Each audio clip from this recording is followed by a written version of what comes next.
Yes, boys and girls. Lekker man. Donderdag. En ons is die week is amper klaar. Lekker dag hier op die beach. Lekker, ons het vroeg gekom want ons gaan besig wees vandag weer. Verskillike besighede ons.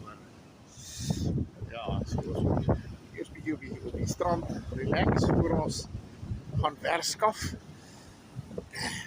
Sy. Luister, ek wil net vir julle jong mense sê. Jy moet een ding verstaan. Oud word is nie vir sissies. Nee man.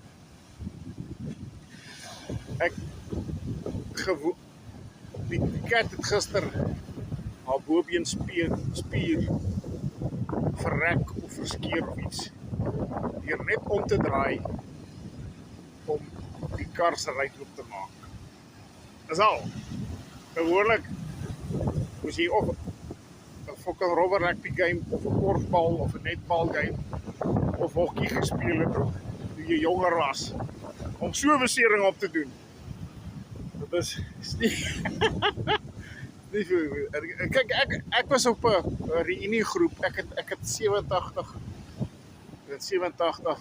matriek geskryf. Ek was op so 'n reunie groep, WhatsApp groep, maar ek het dit verlaat want is 'n vervelige klomp ou fokkers. Julle tog en dan is nie 'n WhatsApp groep waar jy maar grappies en goed post nie. As jy 'n grappie post dan fokker niemand reageer eers nie.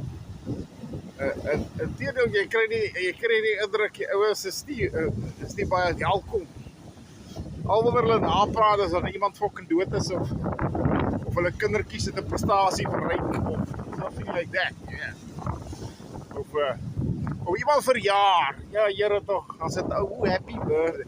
En die skynheiligheid is nog net soos op skool. Fucking, jy weet, almal is in hierdie fucking blue eye boys and girls se gatte opgekruip. As hulle iets post, dan is dit fucking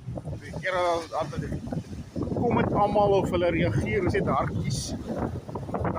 So in elk geval, ek het besluit, ek gaan nie na my volgende reunie toe nie. Dis nie asof jy ons iets wil fucking deel, jy weet, so. Maar as jy na die profile foto's kyk, hier hulle lyk maar sleg hoor. Klop ou fokkers. Ja, ek weet nie wat sê hulle van my nie, maar jy goed word heerlik oud.